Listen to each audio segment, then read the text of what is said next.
There is something about periods in history when one group overtakes another, or when one dynasty falls and another rises, which fascinates humankind. Whether or not this is because we like to try to learn lessons from the past so as to avoid them again, or to help ourselves identify the times we are in, it is a question for another video. Many a tome has been written about this subject matter, from Edward Gibbon's The Decline and Fall of the Roman Empire to Ray Huang's 1587, a year of no significance, about the Ming Dynasty. People are drawn to this subject matter. Another one to add to this list is Lynn Struve's Ming-Qing Cataclysm, China in the Tiger's Jaws. Lynn Struve's focus is on the boots on the ground.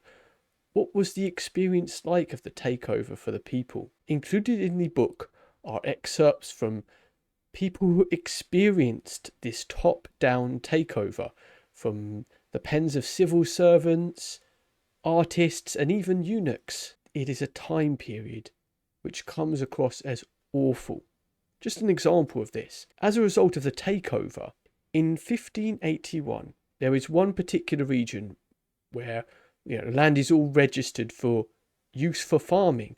And after the takeover in 1679, only 27% of the total registered for cultivation was actually being cultivated. And sadly enough, there are just so many parallels with our times. As the ailing dynasty tried to enforce their rules, the responses from citizens were eerily similar. And I quote, "The little people dared to disobey their superiors." This is page 10 from the first chapter, from the eyes of a civil servant in Beijing. In desperate need of money, this civil servant suggested chests to be set up outside the gates of the city, whereby righteous, and I quote, "righteous gentryfolk could help the resistance and donate their money because they're in desperate need of money." This civil servant's idea could not be put into practice because no one was available to stand beside them. The Manchu-Qing conquerors were called bandits even to the end by authorities. They were just seen as bandits, trying to control the narrative with words. Surely this restriction in the mindset would have restricted them from being able to deal with the real problem. Without being able to identify the problem, one cannot find solutions. Civil servants of the previous regime were also pressed into service for the new one, with the Manchu-Qing conquerors coming in from the northeast, first to the major cities like Beijing, asking the civil service to help them out run the empire as they were before, with these civil servants carrying on what would have seemed like this was just another civil war to the regular common folk. They would have dealt with all the horrible nastiness of the battles and the aftermaths of it, but would not have known that this was anything more than a civil war. The people they interacted with, the civil servants, many of them were just people who worked with the old regime, so how could they have known? They would have seen continuity where there was none. So, for example, another piece of evidence for this is that when the Prince Regent from the Manchu dynasty won Dogon, he actually took on a Chinese name eventually, announced himself to the commoners, many in the crowd speculated, and I quote from Lynn Struve's book, that he was a descendant of Yingzong, a Ming ruler who had been captured by the Mongols. You see, people couldn't even see their subversion when it was presented to them. Some people asked to not shave their heads, which is the enforced shaving of the head and the long queue at the back, which we associate with the last imperial dynasty of China.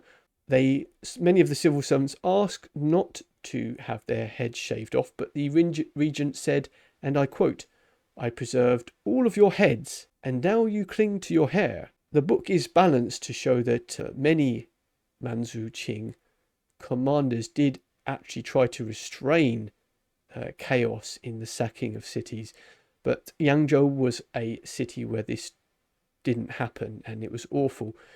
We have people starving, horrendous scenes in the city. One eyewitness spent days hiding in the houses. People wouldn't go out of their houses, just hiding in corners, hoping that no soldier would see them to extort money from them. Ends his recollection of the Yangzhou massacre with these words: "All I intend by writing this is that people of later generations who are fortunate enough to live in a peaceful world and to enjoy uneventful times, but who neglect self-cultivation, read this and be chastened." There are examples of heroic last stands. For example, the chapter on Huang Daozhou, a general in the resistance in the south to the Qing Manchu takeover, was clearly a man who surrounded himself with the greats of Chinese history and tried to learn from their lessons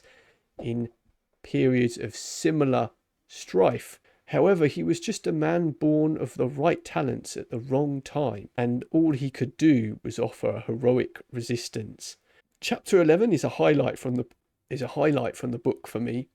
Probably one of the few lighter points in the book, about an artist who in 1651, just towards the end of the takeover, when the Ming dynasty had been pushed into Yunnan in the southwest, he went on a trek to find his parents from the east of China around Zhejiang, modern day Suzhou, all the way to Yunnan in the southwest, where he had last heard his parents were. And this was a trip of 2,800 miles, and it took him 558 days. Fortunately enough for him, he was lucky enough to just fall upon the kindness of a stranger and meet someone who had heard of where his parents were, and there's a happy ending there, fortunately for him. One little fascinating nugget to me there was, as he crossed the province today we know as Guangxi in the southwest of China,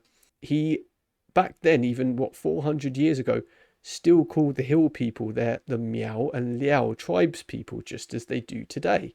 The final words are left to a loyal eunuch who oversaw the burial of the last Ming emperor, alone and on the run in Yunnan, and I quote, "Hearing of these things, how can one not shed tears?" This is a sobering account of the Qing takeover of China from the people who actually lived it themselves, and the lessons we can take from it echo in eternity.